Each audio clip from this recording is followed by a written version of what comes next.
Boa noite.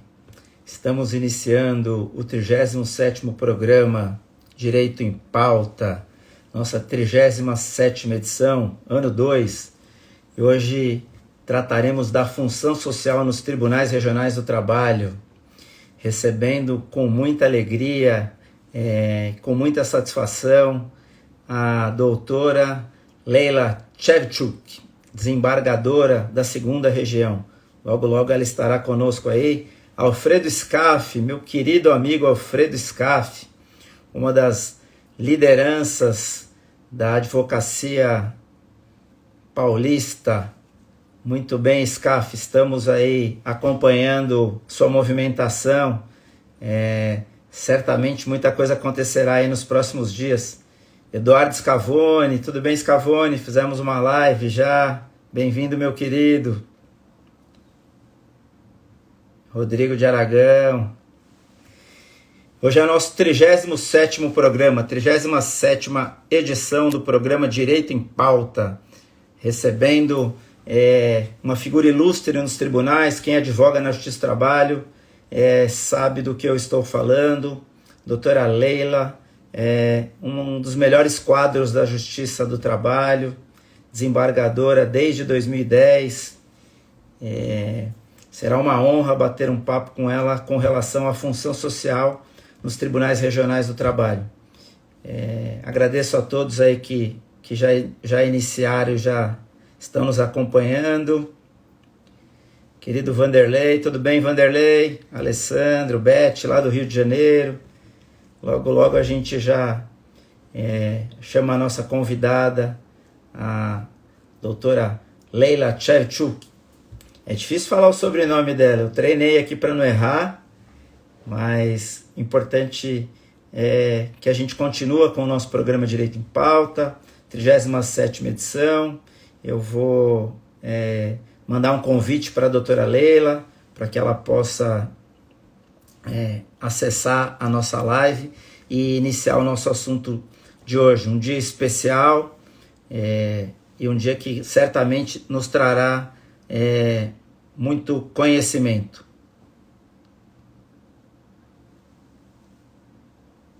Estou aqui chamando a doutora Leila.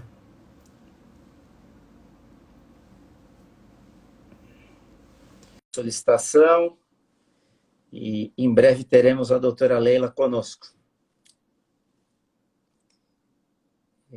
Hoje é um dia especial porque hoje a minha mãe completa 82 anos. Eu dedico o programa de hoje à minha mãe, aos 82 anos, cheia, graças a Deus, de vigor e saúde para tocar a vida aí nesse momento difícil, completando 82 anos.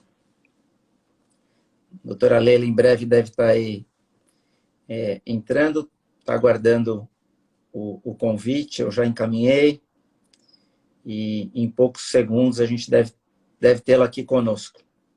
De qualquer forma, é um prazer tê-los aqui, Claudomiro. A gente vai falar aí desse assunto que, de certa forma, interessa a todos, mesmo quem não milita na área, porque é uma entrega do Poder Judiciário.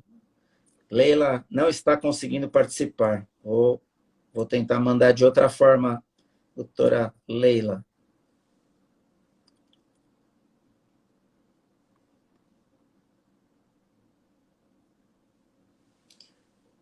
Mandei novamente o convite, doutora Leila. Patrícia querida, Bárbara, Bruna, a Melina, direto de Cunha, está com alguma dificuldade para estabelecer a conexão com a doutora Leila, mas eu já encaminhei novamente o convite.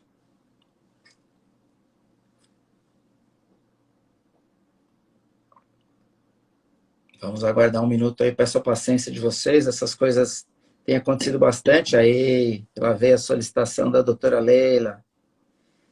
Logo, logo receberemos a doutora Leila, desembargadora do Tribunal Regional da 2ª Região, conectando. Doutora Leila, conseguimos. Ainda bem, eu achei que tivesse algum problema técnico, mas acho que não, foi só inabilidade mesmo. Das duas partes, né? Eu ainda sofro desse mal. Queria, de antemão, agradecer a sua disponibilidade. Sei que a coisa no tribunal não está fácil, os processos chegando cada vez mais. É uma honra para o programa Direito em Pauta recebê-la, é uma honra bater esse papo descontraído, entender um pouco mais da função social nos tribunais. Eu lhe desejo uma ótima noite e queria tomar liberdade de rapidamente passar para quem está nos assistindo um pouco do que é a desembargadora Leila Tchevchko. Desembargadora desde 2010, foi diretora da Escola Judicial do TRT da 2ª Região, conselheira da Escola Nacional de Magistrados do Trabalho, já foi procuradora do trabalho. Pela USP, ela é especialista em transtornos mentais relacionados ao trabalho e em psicologia da saúde ocupacional, formada em Direito também pela USP, pós-graduada em Direito do Trabalho pela Universidade de Lisboa, mestre em Relações do Trabalho pela PUC e com doutorado na Universidade Autônoma de Lisboa. Além de uma excelente desembargadora, e aí posso falar como advogado militante na Justiça do Trabalho, e mais do que isso, uma excelente pessoa. Muito obrigado, boa noite. Eu passo a palavra aí para suas considerações e para uma boa noite para os nossos seguidores. Muito boa noite ao senhor, boa noite às pessoas que nos assistem. É um prazer enorme estar aqui, é uma honra, e eu agradeço imensamente o convite. Que bom. Bom, o tema escolhido foi falar um pouco da função social dos tribunais. A gente nem tem muita preocupação com a questão técnica, mas é trazer essa importância, né? O quão importante é a função social, não só dos tribunais regionais do trabalho, mas do judiciário num todo, né? Quão importante e vem se tornando cada vez mais. Qual que é o conceito amplo de justiça? Para depois a gente entrar na questão da função social. Mas o que é justiça, na sua visão? Na realidade, eu vou prescindir de citar todas as teorias, são muitas a respeito de justiça, passando por Aristóteles, Kant, John Rawls, enfim. Para dizer muito simplesmente e de forma bastante clássica que justiça é dar a cada um o que é seu. Mas eu acho que na atual conjuntura, nos dias em que vivemos, e até por força da nossa Constituição Federal, não há mais como dissociar do termo justiça o adjetivo social. Não é? E aí sim, o conceito de justiça social está relacionado às desigualdades sociais, às ações voltadas para a resolução desse problema. Né? Consiste num compromisso do Estado e de instituições não governamentais em buscar mecanismos para compensar essas desigualdades, sejam as criadas pelo próprio mercado, sejam pelas diferenças sociais que imperam na nossa sociedade. Né? A este propósito, até eu trouxe só a título exemplificativo, citando, né, a declaração da OIT, que diz com a globalização equitativa. É uma declaração de 2008 e que prevê, dentre outras formas, né, de justiça social, a promoção do emprego, né, a adoção e ampliação de medidas de proteção social e a promoção do diálogo social. Eu acho que isso resume, de certa forma, a justiça social a que me referi. E para lembrar, finalmente, que dia 20 de fevereiro, também por conta da Assembleia Geral da ONU, é celebrado o Dia Mundial da Justiça Social. Bom, ok. A justiça, voltando nos conceitos, sem entrar muito nele, mas voltando, fazer justiça é uma virtude ou é uma obrigação? Eu acho que ambos.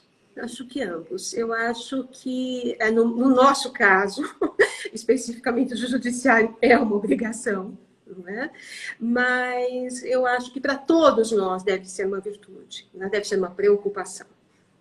Né? Tá. A gente consegue diferenciar o conceito de justiça, esse conceito amplo, do conceito de justiça social? Ou eles estão atrelados? Uma coisa leva a outra?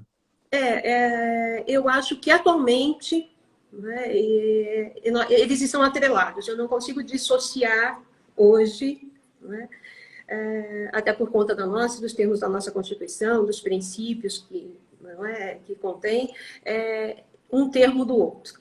Eu acho que hoje em dia falar-se em justiça é falar-se em justiça social. Perfeito. Qual é a função constitucional da Justiça do Trabalho? Entrando um pouco na Justiça do Trabalho, o que a gente pode falar disso? A função constitucional está prevista no artigo 114, e, em resumo, compete à Justiça do Trabalho processar e julgar as ações oriundas das relações de trabalho, né? E dentre essas funções que são precípuas, está também a de conciliar, né? Para isso, nós temos, até para deixarmos as coisas assim mais palpáveis, digamos, não é? Eu cito a existência dos núcleos permanentes de métodos consensuais de resolução de conflitos, que são os chamados SEJUSCs, não é? Sim. Além das próprias Semanas Nacionais de Conciliação, que também fazem parte desse rol. E trazendo uma informação que eu acho também é pertinente, no caso do nosso tribunal, com relação à conciliação, não é? Nós temos alguns dados bastante interessantes, talvez para dimensionarmos mais a questão. Os dados nos interessam também. Exatamente, e dá uma ideia da dimensão da Justiça do Trabalho, particularmente do Tribunal Regional do Trabalho da Segunda Região, que é o maior do país. Não é? Então, falando do TRT da Segunda Região, vale dizer São Paulo e cidades vizinhas, quanto especificamente à conciliação, nós temos dados de 2019 que dizem quanto ao total geral de audiências, foram 48.280, né? No que diz respeito ao total de acordos efetivamente celebrados, nós temos um número de 14.580, e com relação aos valores movimentados, né, nós chegamos à cifra de 798.901.995 reais. Eu acho que isso trouxe não só esses números, mas também outros, para que nós possamos nos aproximar mais, não é, do que é, claro, de fato a Justiça do Trabalho. Isso é bem importante. Esses números, eles tratam dos valores envolvidos nos processos, mas eles tratam também de contribuição previdenciária, do que o Estado arrecadou com a Justiça do Trabalho, porque isso é um dado importantíssimo. Sim, todo mundo diz do custo da Justiça do Trabalho, mas se esquece do quanto ela arrecada para o Estado, né?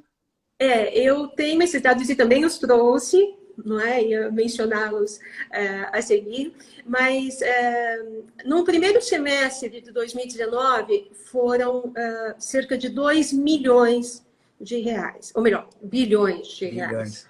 Bilhões. E com relação a 2018, salvo engano, foram mais de 2 bilhões e 800 mil reais. Isso dá uma ideia, evidentemente, do quanto também, ainda que lateralmente, né, a Justiça do Trabalho cumpre essa função social, não é? Sim. De não só de julgar e tentar resolver ou conciliar esses conflitos, mas também, paralelamente, né, atender, de alguma forma, neste caso, o órgão previdenciário. Quem dera a gente pudesse dizer, e é uma crítica geral, não vai aqui nenhum caráter político partidário, quem dera a gente pudesse dizer que esses valores arrecadados fossem efetivamente aplicados da melhor maneira, né? Aí sim, efetivamente, a gente estaria também devolvendo pacificação social, né? Com certeza. Isso faz parte, embora, lamentavelmente, não possamos contar 100% com essa ocorrência. Mas no que nos incumbe, ao menos, né, com a Justiça do Trabalho, não só com relação aos acordos, mas também com relação às sentenças proferidas, todas elas, né, com verbas em relação às quais há recolhimento previdenciário. E esses recolhimentos, evidentemente, somam assim, bilhões, como nós vimos. Eu que milito na Justiça do Trabalho, de há muito para cá, né? Não de agora, de há muito para cá, a questão do recolhimento previdenciário, a questão do custo deste processo, ela passou a ser levada em consideração também. Eu venho de uma época, né, sem contar a idade, que isso não era muito, não tinha muita preocupação com isso, na época que não se oficiava o INSS, então a gente não estava muito preocupado com isso. E hoje passa a fazer parte de toda a organização de uma empresa com relação ao débito trabalhista, né? Porque é importante também, e isso não fica mais sem recolher, né? Hoje tem todo um controle, não passa mais, né? Exatamente. E esse valor recolhido à Previdência, ele suplanta a soma dos outros valores, por exemplo, de custas, por exemplo, de quaisquer outros recolhimentos que porventura ocorram, né? É um valor ainda muito superior, de forma que essa é uma parte também no cumprimento da função social, né? Ainda que lateralmente. Tá. Essa função social da Justiça do Trabalho, a gente até já deu um exemplo disso, mas ela abrange mais esse instrumento de pacificação social, além do recolhimento. O que a gente poderia dizer da função social da Justiça do Trabalho, em todos os aspectos, ser um instrumento de pacificação social? Sim, eu a vejo como um instrumento. Acho que quanto a isso não deve haver assim muito dissenso. Mas considerando-se o conceito de justiça social a que a gente nós nos referimos, e evidentemente no que compete à justiça do trabalho, né, conciliar, resolver conflitos entre empregados e empregadores, de como são exemplos, aliás, questões muito contundentes, todas elas importantes, mas há algumas bastante contundentes, como é o caso das questões relativas ao gênero, discriminação, a proteção à maternidade, criança e adolescente, tudo, evidentemente, com foco ao âmbito das relações de trabalho. E, de qualquer sorte, a fim, talvez, de desmistificar um pouco a conclusão de que haja um favorecimento do empregado, né, pela Justiça do Trabalho, isso é muito comum, né? E não negando, evidentemente, que em muitos pleitos extrapolam os limites da razoabilidade e que também são puras aventuras jurídicas. Mas a questão é bastante interessante, porque se verificarmos o ranking de assuntos tratados em 2019, por exemplo, isso também consta do relatório do nosso tribunal, nós vamos nos dar conta de que o 5º lugar no ranking é o pedido, o pleito, de 13º salário proporcional. O 4º, férias proporcionais. O 3º, multa por atraso na quitação, do artigo 477 da CLT. 2º, multa do fundo de garantia. E 1º lugar, aviso prévio. De sorte que podemos verificar, não é, que no cômputo geral, né, as questões são de descumprimentos de direitos básicos, né, que são inerentes, são próprios, são indiscutíveis, com alguma exceção, no caso do aviso prévio, evidentemente, fundo de garantia, mas são inerentes, não é, ao contrato de trabalho, são indiscutivelmente devidos em determinados casos. De forma que, ainda que reconheçamos que haja um certo abuso, e isso há de ser proibido sim, o fato é que isso não se mostra com certeza na grande maioria, né, dos processos, a ponto de chegarmos a esse ranking em 2019. Né? Aviso prévio em 1º lugar, multa do fundo de garantia em 2º. Enfim, tudo isso eu acho que de uma certa forma, né, ajuda à compreensão do que ocorre em âmbito de relações de trabalho e em âmbito de poder judiciário também. Eu tenho uma curiosidade. De onde surge esse mito? Acho que a gente pode chamar de mito. De onde surge o mito de que a Justiça do Trabalho tem a função de favorecer e proteger o empregado? Seria da voz do empregador? Porque o empregado não tem voz, de certa forma, e o empregador tem voz. Parte daí ou tem alguma outra explicação? Porque isso é mito, né? Óbvio, os números dizem isso. Sim, sem dúvida. Não, eu acho que sim, em parte por reclamações da parte contrária, do empregador. Não vejo outra razão que possa explicar, pelo menos não de forma contundente. E isso foi se arraigando à cultura, não é? E se é verdade que a justiça também evoluiu muito, porque, afinal de contas, todos nós temos que evoluir, não é? Se tinha defeitos, e ainda os tem, evidentemente, mas muitos deles foram, de alguma forma, extirpados, né? Nós tínhamos, anteriormente, os juízes classistas, tínhamos uma outra estrutura do Poder Judiciário, de certa forma, isso mudou, essa feição mudou. E essa ideia ainda permanece, mas eu acho que nos incumbe, evidentemente, rebater isso, com números, com estatísticas, como eu disse, não é? Com ranking de pedidos no ano de 2019. Passaria, de certa forma, e a gente até muda de assunto, esse não é o foco, mas estou aproveitando para matar as minhas curiosidades e abusando até da sua gentileza.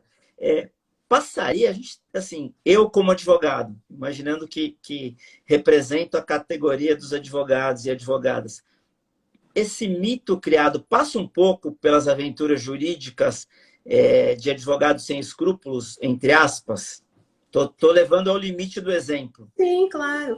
Eu acho que sim, também. Não é? Há exageros, e não só de advogados, e de outras categorias também, mas claro que aqui o nosso trabalho, não é, permeado por essa atividade, de forma que isso fica mais evidente. Mas acho que sim, acho também que, evidentemente, a própria justiça, por sua própria organização, anterior até à Constituição de 88, talvez, de alguma forma, também contribuísse para esse mito, não é?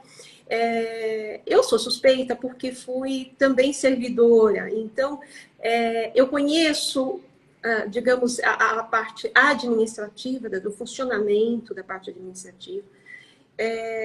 Por vários anos eu fui servidora e por vários anos sou magistrada, de forma que é alguma coisa muito próxima, não é, de mim. Mas eu acho que, como regra, é isso. Há sempre quem abuse do direito. Há sempre, em todos os locais, em todas as instâncias, não é, em todas as matérias, até porque é ser humano, não é? Nós somos seres humanos e os seres humanos, alguns, né, se aproveitam, evidentemente, de algumas vantagens, tiram vantagens, enfim. Mas eu acho que cada vez mais as coisas têm se mostrado de forma diferente. Né? Acho muito difícil rebater alguma coisa que está tão arraigada, não é? Mas nos incumbe mostrar objetivamente o que tem acontecido, para quem sabe ir diluindo um pouco, né, esse preconceito, porque é um preconceito. Eu obviamente que, sem citar nomes, mas eu tenho clientes no escritório que não fazem a obrigação e colocam esse mito. Hoje tem mudado realmente, mas colocam, eu vou perder de qualquer jeito, por isso que eu não pago. Quer dizer, aí acaba num círculo vicioso, né? Sim, É sem dúvida. complexo, né? Porque assim, eu não Claro. pago porque eu vou perder de qualquer jeito, então para que eu vou pagar? Isso é ruim porque acaba sempre estourando do lado mais fraco, né? O Claro. empregado se reclama é porque reclamou, mas não recebe porque tem que reclamar. É Exatamente. complexo. Não há como não há como paralisar isso de alguma forma. Eu acho que casos assim, não só da justiça do trabalho, mas essas visões, né, distorcidas da justiça e de outros aparatos do Estado, enfim, só vão se diluindo com a cultura, com a educação. Né? Porque à medida em que as pessoas têm acesso a essas informações, né? Pessoas que nos ouvem falar porque nós de dentro trazemos esses esclarecimentos. Então, isso eu acho que aos poucos é muito vagaroso, é verdade, não é? É um trabalho de formiguinha, mas eu acho que é uma questão cultural e é uma questão de educação, né? Sobretudo de educação. O cumprimento ou não das obrigações, o conhecer ou não a legislação, né? Eu acho que tudo isso tem início, tem origem na educação, na falta de, neste caso. É. Né? Então, tudo que fizermos depois disso é um complemento, é sempre bem-vindo, mas não é a resolução do problema, sem dúvida. É verdade. Tudo passa pela educação, né? E essa coisa que a gente tem, né, enquanto brasileiro, e aí não é falando mal do brasileiro, é óbvio que isso acontece em qualquer lugar do mundo, mas essa coisa que a gente tem sempre de levar vantagem. Eu sei exemplos, por exemplo, na época que se pagava hora-tarefa por fora, e aí, ao final do ano, se fazia o quê? Eu trabalhava no departamento pessoal de uma empresa e a gente tinha que apresentar os números. Quanto gastou de processo com hora-tarefa e quanto economizou para ter a decisão para o próximo ano. Vamos incorporar na folha de pagamento ou vamos continuar pagando por fora? E é óbvio que isso se postergou ao longo do tempo, porque era muito mais vantajoso não cumprir com a obrigação. Mas a gente evolui e a educação, com certeza, é fator primordial para isso. Vamos voltar para o nosso tema. Desculpa aí a minha liberdade de fugir, mas... Estou achando ótimo. Que bom. Os tribunais regionais, como instância superior, eles seriam guardiões da aplicação do princípio da função social. Nessa linha, caberia reparar a decisão monocrática que se afastou do princípio da função social, mesmo que ela não tenha sido prolatada em dissonância das provas? Estou tentando fazer um panorama diverso aqui, para entrar bem no assunto. Essa questão do panorama das provas e da liberdade de se julgar, né, consoante princípios, isso tudo é muito discutido, é muito controverso. Mas eu entendo que sim. Não é? Afinal de contas, até não é uma justificativa, é uma constatação. O próprio Supremo Tribunal Federal se baseia em princípios constitucionais, né, muitas vezes. É por isso até que eu citei a Constituição como uma forma, né, de alicerçar essa atividade jurisdicional deste jeito, né, deste modo. Então, eu entendo que sim, porque o próprio juiz de primeiro grau tem essa faculdade. Né? E vindo do processo, até não sei se convém, mas só para tirar talvez alguma dúvida que haja, os tribunais são divididos, são fracionados em turmas. No nosso caso, nós não temos câmaras, são só turmas, que são compostas de 5 desembargadores, mas julgam 3. Um trio de relator, revisor e terceiro juiz. De tal forma que isso também assegura, ou pelo menos em parte, ainda que não totalmente, mas a experiência dos magistrados no tribunal, dos desembargadores, que, como regra, já tem uma vivência, uma experiência de muitos anos, foi o meu caso. E o caso da grandíssima maioria, né? Então, contando com essa experiência, contando com um número que é maior do que um, ou seja, são várias cabeças, né? Isso tudo leva, não é, à conclusão de que pode haver possa haver uma melhor interpretação dos princípios, uma decisão, enfim, que atenda os fins sociais, a justiça social, não é? Que seja, eu não diria melhor, mas que talvez seja mais apropriada para aquele momento, para aquela circunstância. Então, acho que também é uma função social dos tribunais, como instâncias que são recursais, né? A prática, digamos, né? O conviver não só com a legislação, em estrito senso, não só com aquela questão arraigada de legislação literal, legalismo, né?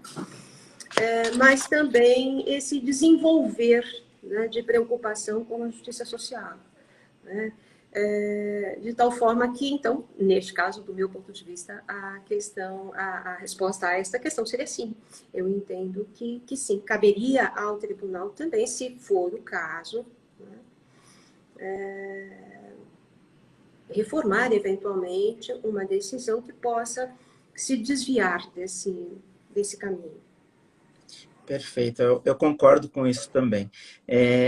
A questão da função social, aplicar a função social, buscar a função social no âmbito da justiça do trabalho, seria uma função só de juízes, desembargadores, os ministros do TST, ou envolve todos os membros do judiciário, e não só eles, todos os operadores do direito? Nós todos temos que buscar essa função social, é isso? Sim. Eu diria, fazendo uma comparação muito tosca, mas que se trata de uma engrenagem, não é? Que só funciona bem se todos, de alguma forma, nos dedicarmos ou darmos o melhor de nós. De tal sorte que eu entendo que não só juízes, como servidores, que são essenciais, evidentemente, para toda uma retaguarda que existe, como os próprios operadores de direito, né, são todos participantes, são todas figuras, né, imprescindíveis para o atingimento desse fim. Basta dizer, evidentemente, quanto aos operadores de direito, por exemplo, que o judiciário só se manifesta quando provocado. Então, evidentemente que é importantíssima, não é, a figura do operador do direito, dos advogados, enfim, não é, que justamente provocam não só a decisão, como eventualmente grandes mudanças, né, grandes alterações de rumo. Então, isso acrescenta demais. Nós somos todos, de alguma maneira, instrumentos ou engrenagens deste motor, que só funciona bem se todos cumprirem, não é, a sua parte. Perfeito. Eu acho que essa sua definição de engrenagem é perfeita, né? Se a gente conseguisse atingir esse patamar de entendimento de que cada partezinha, né, cada dente da engrenagem precisa se colocar de maneira adequada, e aí eu acho que esse conceito, né, essa afirmativa, ela vai muito além do judiciário, né?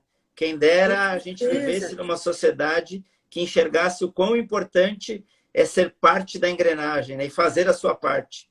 Sim, o ideal, estamos pensando em ideal, evidentemente, seria digamos assim, a interferência mínima do judiciário. Não é só para casos absolutamente não intrincados, mais importantes, relevantes, bom, enfim. Mas a questão é justamente essa, não é? O judiciário é tão acionado por conta de alguma falha na engrenagem que o antecedeu. Eu acho que mas a gente tem sempre que falar do mundo ideal para que a gente se aproxime cada vez mais dele, né? É utópico, ok, mas é importante que as pessoas enxerguem o que seria o ideal para que tentem, pelo menos, se aproximar dele. Né?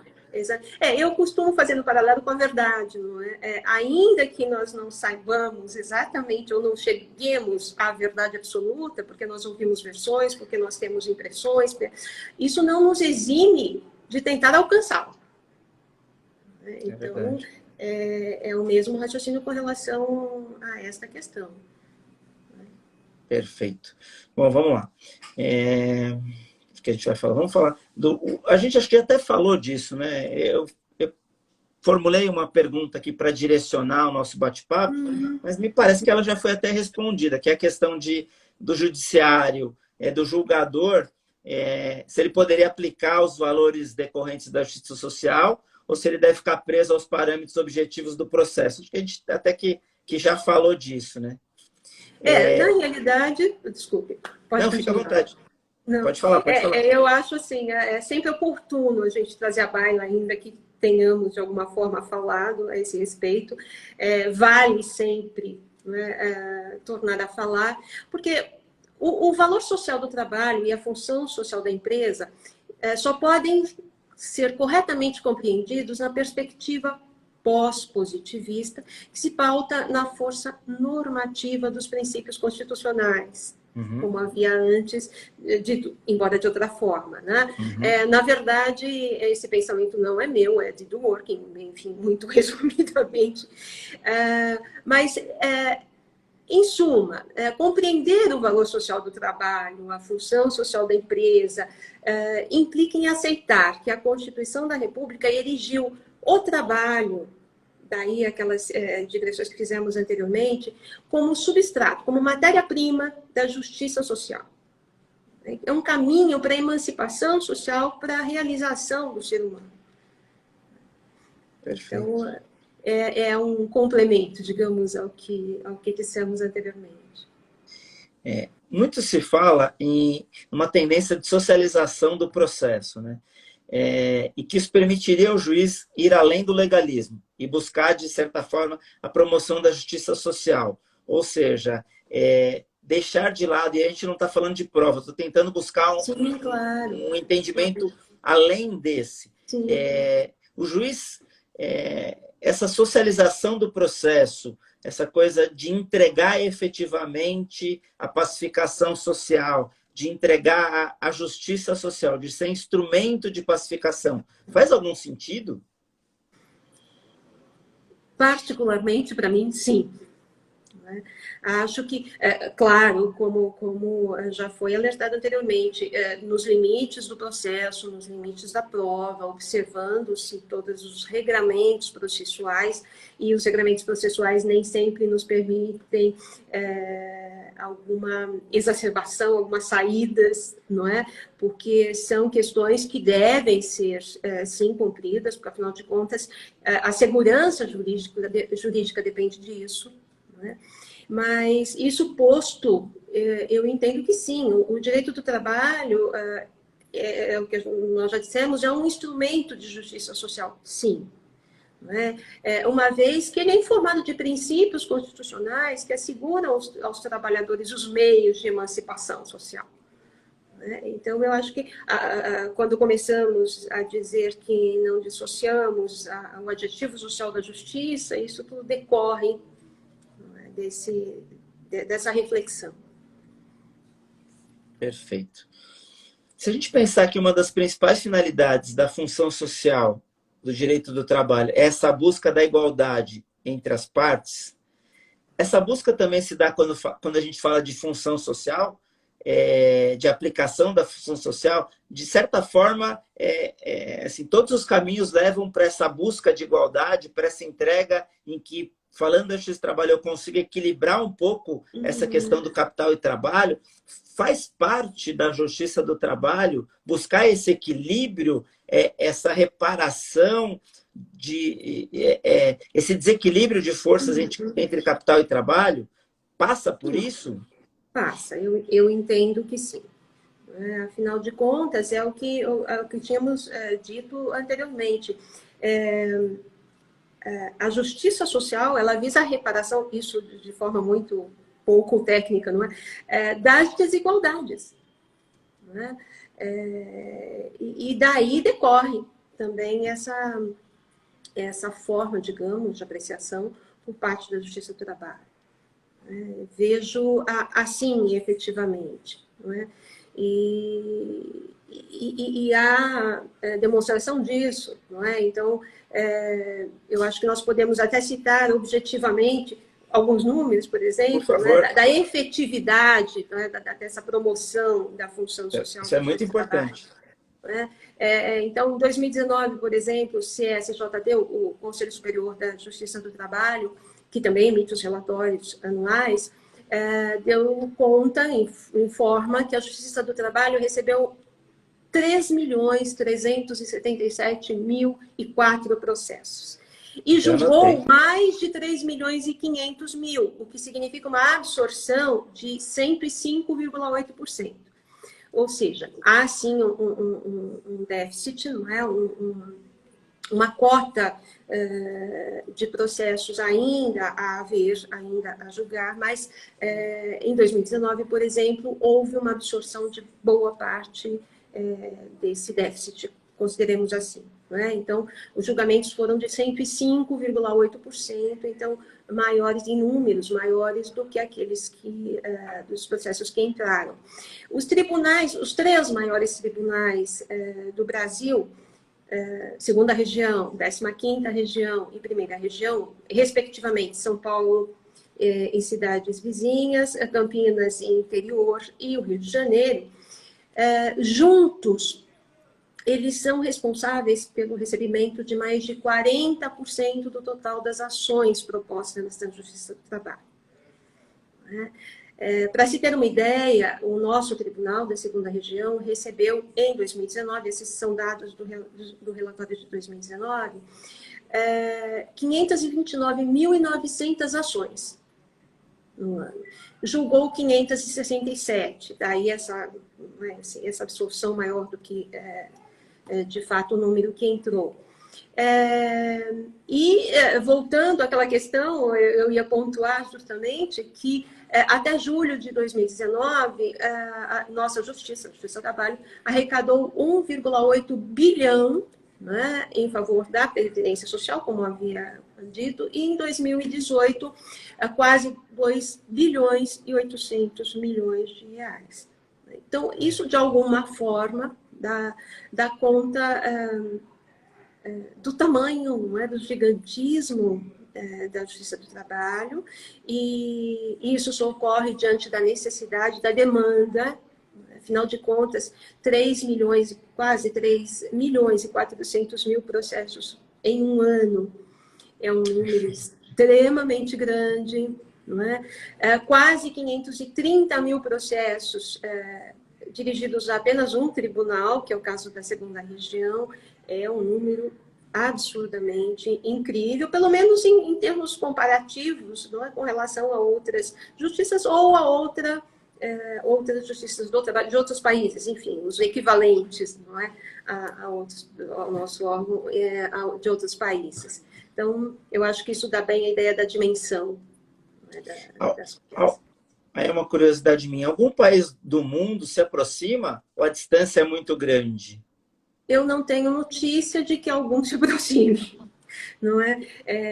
Nós temos os maiores tribunais, até onde sei, né, do trabalho do mundo, na verdade. Não é? E isso, claro, se justifica em razão desse número. Né? Então, evidentemente, salvo, né, o desconhecimento, que é perfeitamente plausível, mas até onde sei, não há tribunais do trabalho tão que apreciem tão grande número de processos, de demandas. Os números impressionam, né? Uma pergunta que é interessante, eu acho, para quem tá nos assistindo. A reforma trabalhista, se disse muito que ela afunilaria a distribuição de processos. Isso já se estabilizou? Porque a gente teve realmente no início uma diminuição até que as coisas se ajustassem. A gente já conseguiu estabilizar esse número? Já voltou a um patamar? Pelo que tenho acompanhado, esse número tem voltado, sim, está praticamente normal, digamos assim, porque houve um decréscimo grande e agora um crescimento, uma resposta, digamos, na mesma altura. O que é interessante para pontuar, até como informação, é que, embora tenha havido uma redução, sim, bastante grande por um período, em razão da reforma trabalhista, de número de processos que entraram, isso não necessariamente aconteceu com o número de recursos que subiram ao tribunal. Explico por quê. O grau de recorribilidade foi muito grande, ou seja, como as questões eram, e ainda de uma certa forma são, muito novas, não é? As decisões todas eram questionadas, evidentemente, essas decisões que tomavam por base essa nova legislação. Então, ainda que tenha havido uma redução no número de processos que entraram em primeiro grau, isso não necessariamente impactou o segundo. Não é? Houve uma pequena redução, mas isso logo foi resolvido, não é? Justamente porque por causa desse maior grau de recorribilidade, desses questionamentos em razão justamente das interpretações que ainda vão se assentar, que ainda vão, não é, se amoldar, a jurisprudência ainda está sendo formada, afinal de contas, então tudo isso leva à possibilidade maior de recursos. Até porque a reforma trouxe questões técnicas, né? Aplica para o contrato vigente, aplica para o contrato que só iniciou depois, aplica parte anterior, parte posterior. A justiça obviamente... gratuita, que tem uma visão completamente diferente, inclusive, do processo civil, não é? Honorários advocatícios, todas essas questões que são muito relevantes, mas são muitas as questões, né? Como disse, desde o que se aplica às questões processuais, tem, digamos, uma visão, o processo material, o direito material outra, enfim. Tudo isso ainda depende de uma sedimentação e isso está necessariamente vinculado, né, dependente do tempo. Inclusive a própria questão do financiamento dos sindicatos, né? É uma questão complexa, né? Só fazendo um parênteses, na minha opinião, totalmente equivocada. Quem me conhece sabe que eu não sou um defensor dos sindicatos como eles existiam, mas aí a gente virou leme demais para o outro lado, né? Exatamente. Aí não dá também, né? Não existe função social que se aplique se não tiver sindicato forte, dos dois lados. Sindicato forte não significa sindicato acomodado num financiamento que ele não busque, né? Eu acho que o sindicato tem que prestar o serviço. Claro, tem que mostrar isso, claro. E o mesmo acontece porque, com a própria legislação da reforma, né? Esse todo. Eu acho que a maioria de nós entende que a legislação do trabalho tem muito de arcaica, precisa ser renovada, precisa acompanhar o progresso, indubitavelmente. Mas há certas questões que precisam ser melhor verificadas, analisadas. A questão do sindicato é uma delas, por exemplo. É verdade. Bom, a questão, a senhora já até mencionou com relação ao Sejusc, que as conciliações. Além de conciliação, mediação, a efetivação da execução trabalhista, informatização do trâmite processual, essa busca pela celeridade, a gente pode dizer que são ferramentas da entrega dessa função social? Sem dúvida. A entrega da prestação jurisdicional, em tese, não é ótimo para os doutrinadores, para as nossas discussões de doutrina, enfim. Mas, ao final, ao cabo, né, o que interessa ao empregado, ao empregador, enfim, é a efetividade, o quanto essa decisão, afinal de contas, deu resultado. Não é? Com relação aos sejusques, com relação à conciliação, que são instrumentos também de concretização dessa justiça, nós até demos alguns exemplos. Com relação à efetividade de execução, eu acho que é de suma importância. Né? É justamente concretizar, não é? É justamente tornar real, entregar. Não adianta colocar a sentença na parede, não é? Um acórdão maravilhoso, não é? Claro que tudo isso é muito importante, não tiro de forma nenhuma a importância disso.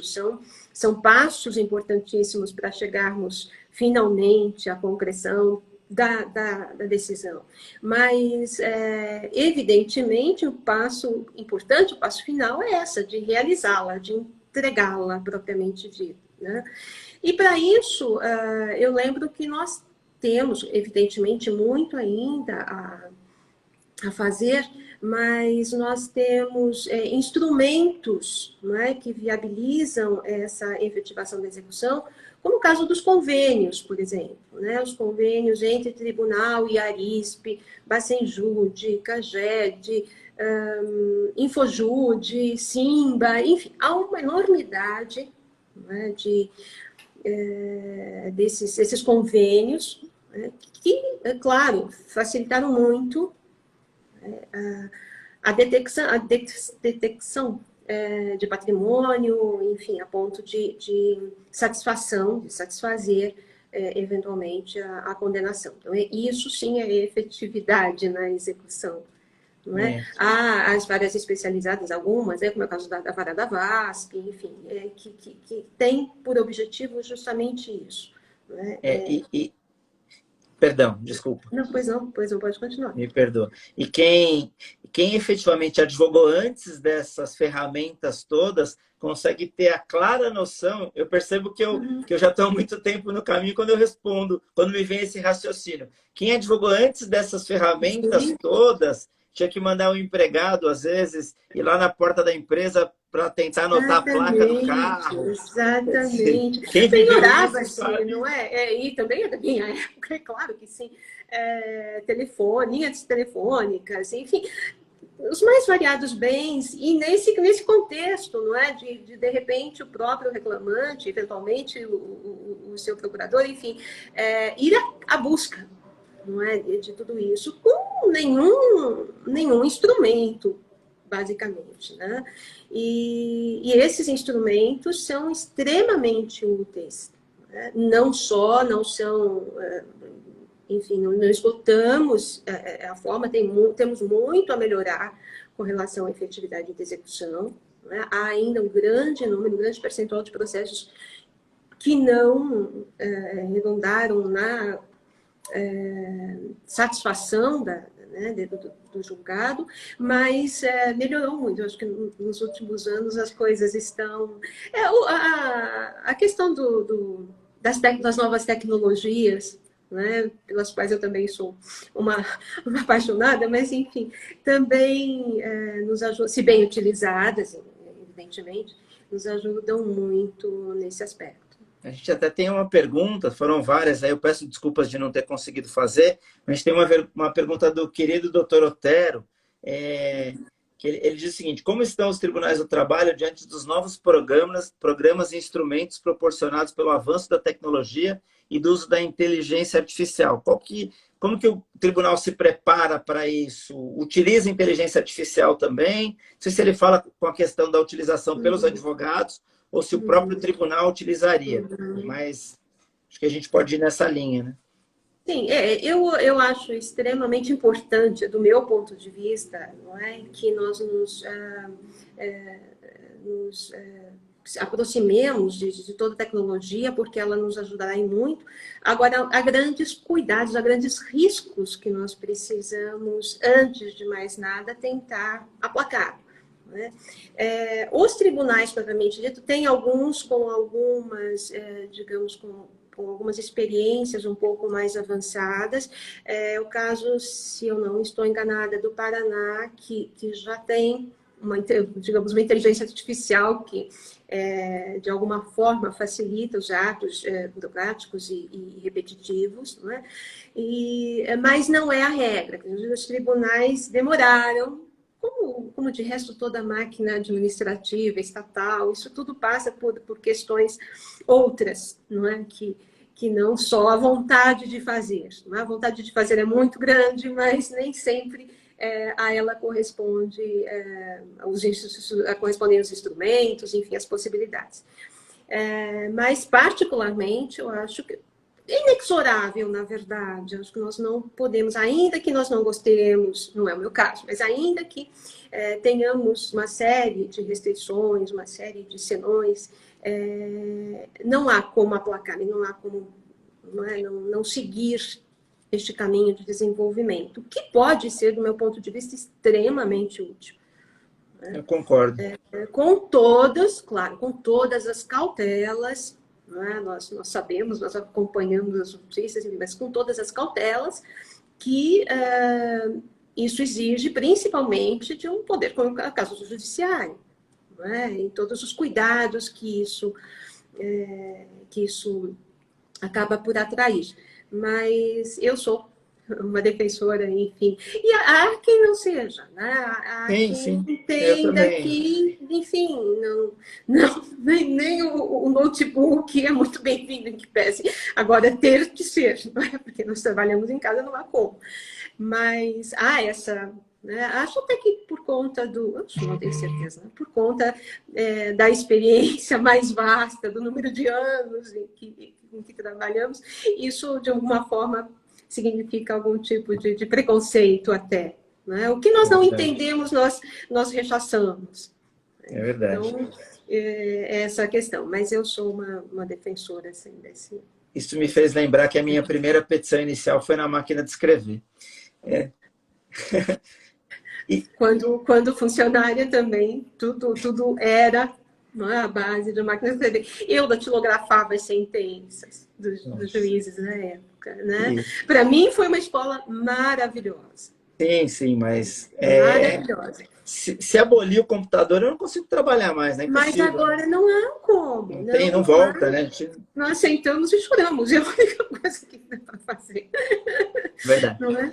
É a única coisa. Falando de Tribunal da Segunda Região, do TRT, existe alguma política interna de promoção de função social? Acho que isso é Sim, importante também. com certeza, existe sim. Na verdade, são várias. Eu posso citar a questão de educação, propriamente dito, de palestras. Por exemplo, as nossas palestras, aulas, cursos, não é? São sempre elaborados, enfim, pela EJUD, que é a Escola Judicial da Magistratura, pela qual eu tenho um grande carinho, porque eu fui diretora da Escola Judicial, não é? E isso me deu um imenso prazer, uma sensação assim ótima de estar contribuindo de uma outra forma também, né? E diga-se de passagem, uma das melhores que passaram por lá. Muito obrigada. Mas foi com muito prazer e muita honra que eu enfim, realizei essa atividade. E, ao mesmo tempo em que fui diretora, no mesmo período, eu fui também conselheira da ENAMAT, que é a Escola Nacional da Magistratura. É a maior escola da magistratura do mundo, na verdade, até em termos de atividades, de desenvolvimento. Eu participei também de um congresso de escolas do mundo todo, claro que nem todas compareceram, mas muitas delas também, e nós pudemos aí avaliar, não é, as nossas atividades, e isso me deixou extremamente satisfeita. Não é? Há muito a fazer, mas as atividades são extremamente... enfim, nós nos dedicamos extremamente a isso. Outra questão que representa também a preocupação do tribunal com o seu interior, né? Com seus próprios servidores, enfim, são questões de acessibilidade, por exemplo. Não é? Além dos recursos de tecnologia assistiva, a capacitação de magistrados e servidores no atendimento básico em Libras, cursos nesse sentido, não é? Com preocupação também a questão da sustentabilidade, né? Tudo isso são vieses, né, que são desconhecidos, talvez para quem não esteja lá no meio da máquina, digamos assim, mas há sim essa preocupação, não só com magistrados, como com servidores, né? Essa preocupação também existe.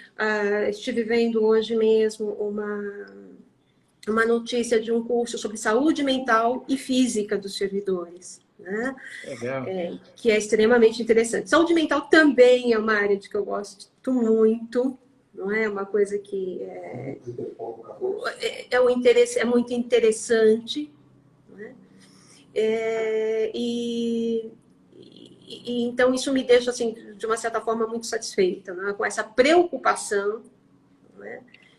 De um órgão estatal, não só em dar cumprimento à sua finalidade, mas também se preocupar com o que internamente acontece, né? Legal. E nós temos, só para citar também outras preocupações, nós temos toda uma comunicação social muito ativa, né? Temos muitos programas, dentre eles o programa do trabalho seguro, né, que também é muito interessante, tem vários vieses, né? Inclusive a questão do trabalho escravo, a questão, enfim, voltada a isso me fez lembrar do trabalho escravo e do tráfico de pessoas, né, que é alguma coisa que parece que está muito distante de nós, mas ao contrário disso é extremamente comum. Eu e o Corelano, meu marido, nós fomos visitar a Interpol, a sede da Interpol em Paris, desculpe, em Lyon.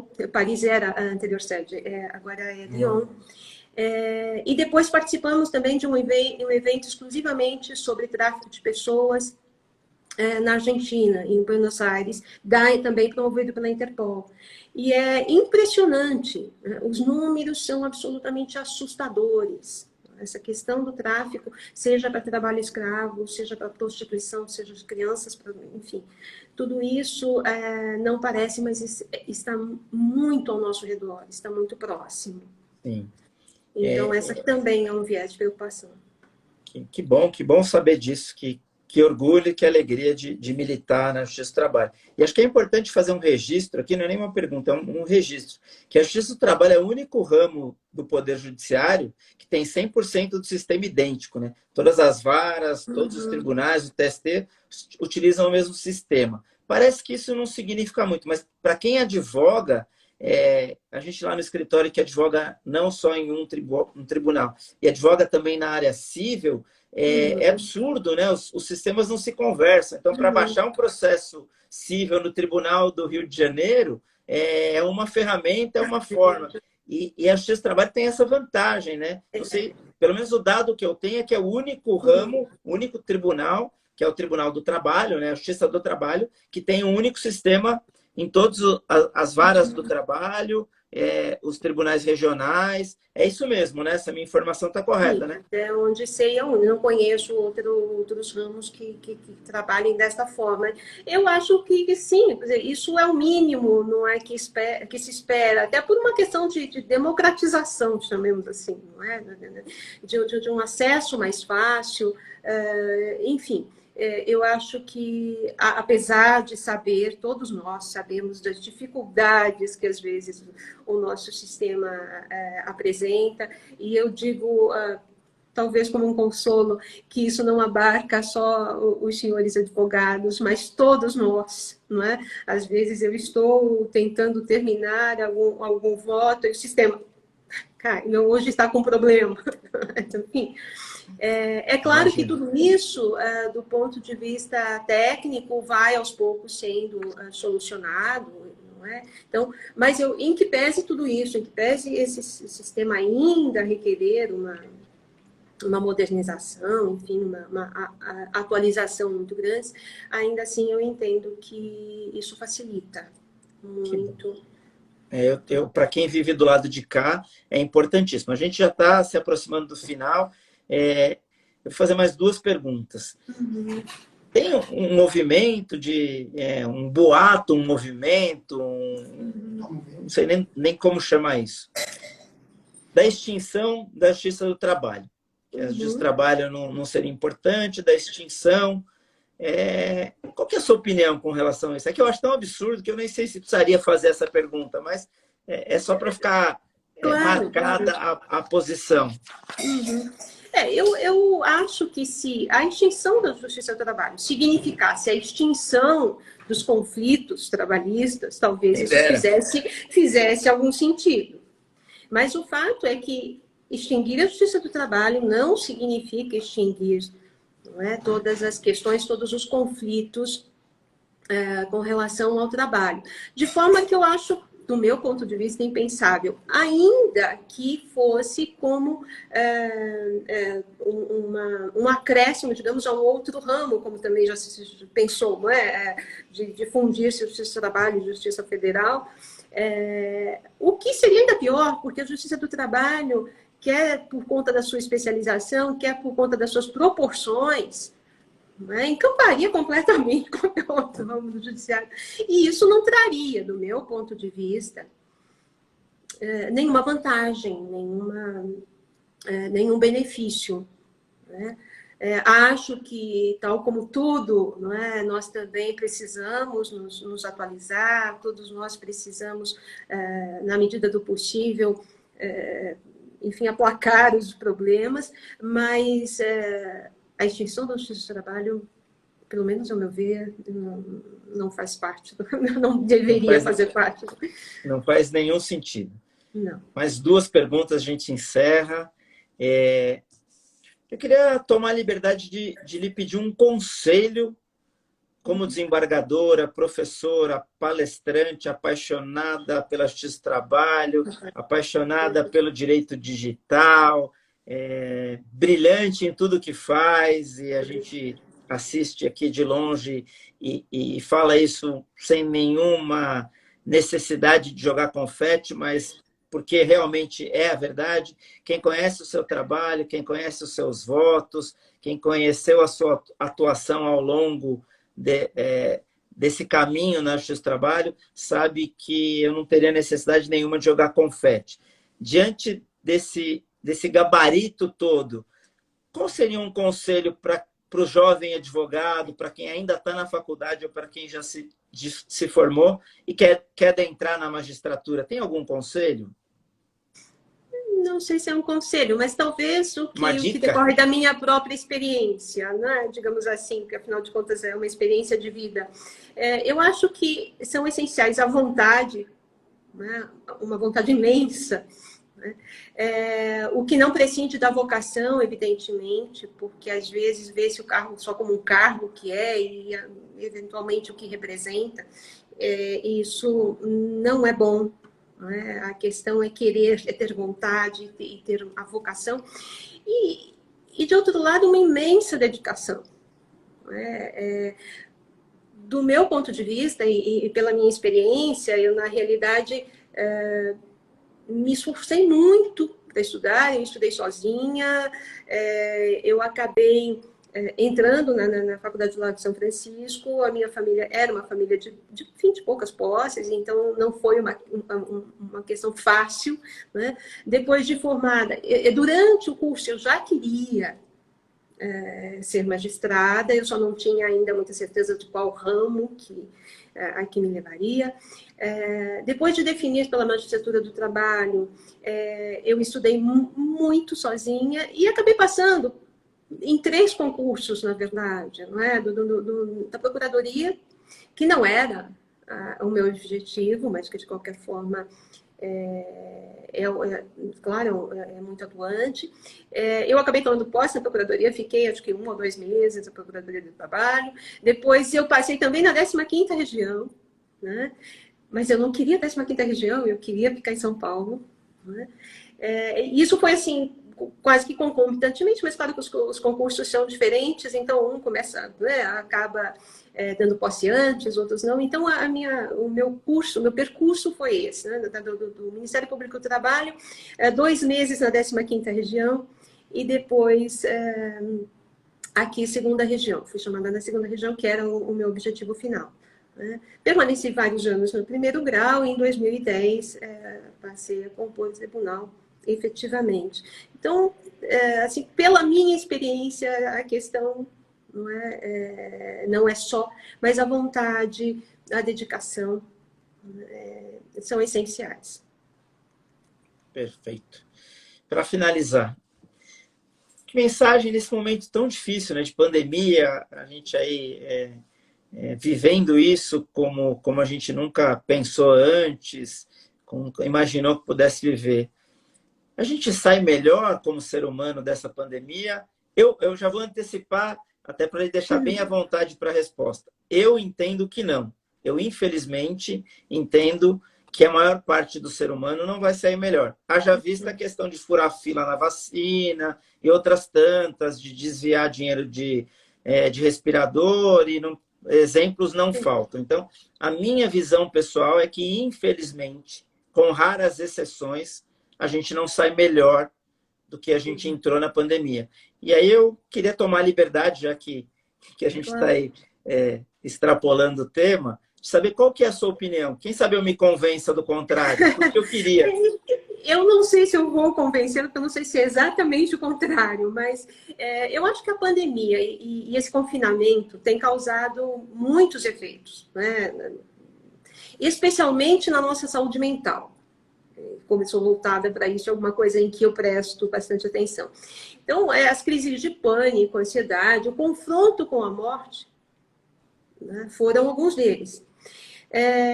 E aí eu acho que, como salienta a psicóloga Ana Gabriela Andriani, eu acho que de uma forma muito apropriada, diz ela que toda situação de crise que nos coloca frente à finitude pode ser uma oportunidade de questionamento sobre o sentido da vida, sobre as escolhas que fazemos. Mas diz também que, portanto, diria que este momento que pode ser transformador, pode ser um momento de ressignificação, mas que é preciso querer. Então, se nós não, né, nos dispusermos, eu acho que tudo assim, é tudo assim na vida, as experiências de vida, há aquelas que aproveitamos e aquelas que não. Concordo quanto ao fato de não ser muito otimista em relação a uma grande mudança, acho que depois passa, depois se esquece, enfim. Mas acho também, concordo também com a psicóloga quando diz que esse confronto, né, esse medo, essa questão da finitude, pode trazer transformações, né? Pode trazer questionamentos, pode trazer uma ressignificação, mas é preciso querer. Infelizmente, a gente chegou ao final, passamos até do tempo proposto aí em 10 minutos, nem parece, mas a gente já está aí a 1h10. Eu queria tomar liberdade e lhe pedir licença para oferecer o programa à minha mãe. Hoje minha mãe completa 82 anos, graças a Deus com saúde. Linda, a minha tem 82 anos também. Então eu queria tomar liberdade de oferecer o programa à minha mãe e aí lhe agradecer pela gentileza, pela disponibilidade, pelo carinho com que levou o programa, dizer que é uma honra e um privilégio para mim, pessoalmente, tê-la no programa Direito em Pauta. Tenho certeza que todos os nossos seguidores gostaram muito. Queria também aproveitar e quebrar o protocolo e mandar um abraço para o Coriolano, que eu ouvi a voz dele aí. Aqui do lado, Eu me espelho muito nele na advocacia, desde lá do tempo que ele me recebeu na OAB, sempre carinhoso comigo. Agradecê-lo por ter transmitido o meu convite à doutora e dizer que eu estou muito feliz. Eu termino mais um programa muito feliz. Feliz por tê-la no programa, feliz pelo bate-papo, feliz pelo dia de hoje, feliz por ter amigos como o Coriolano que me proporcionam momentos como esse. E a sua gentileza é impagável. Conte sempre comigo. Muito obrigado. Agradeço a todos os nossos seguidores. O próximo programa da semana que vem é com o Dr. Alfredo Scaff, que vai falar sobre o futuro da advocacia. Não percam. E eu lhe encerro por aqui e lhe transmito a palavra para fazer a sua consideração final. Muito obrigado. Gratidão, sempre. Eterna gratidão. Obrigado, doutor. Obrigado, Coriolano. A honra, a gratidão são todas minhas. Doutor Constantino, é um prazer enorme poder falar um pouco, não é, do que eu faço, quem sabe esclarecer alguma coisa. Não é? É uma imensa honra participar enfim, deste evento. Agradeço imensamente o convite e deixo um abraço enorme para sua mãe. Não é? Um feliz aniversário, enfim, abraços, beijos, não é? Porque, enfim, é tudo que nós temos, não é? É a nossa parte de vida, a nossa experiência. É isso. Muito obrigado. Boa noite a todos. A gente encerra por aqui mais um programa. Se cuidem, fiquem todos bem. Semana que vem tem mais. Com carinho em todos vocês. Obrigado a todos que participaram. Boa noite. Tchau. Boa noite. Obrigado.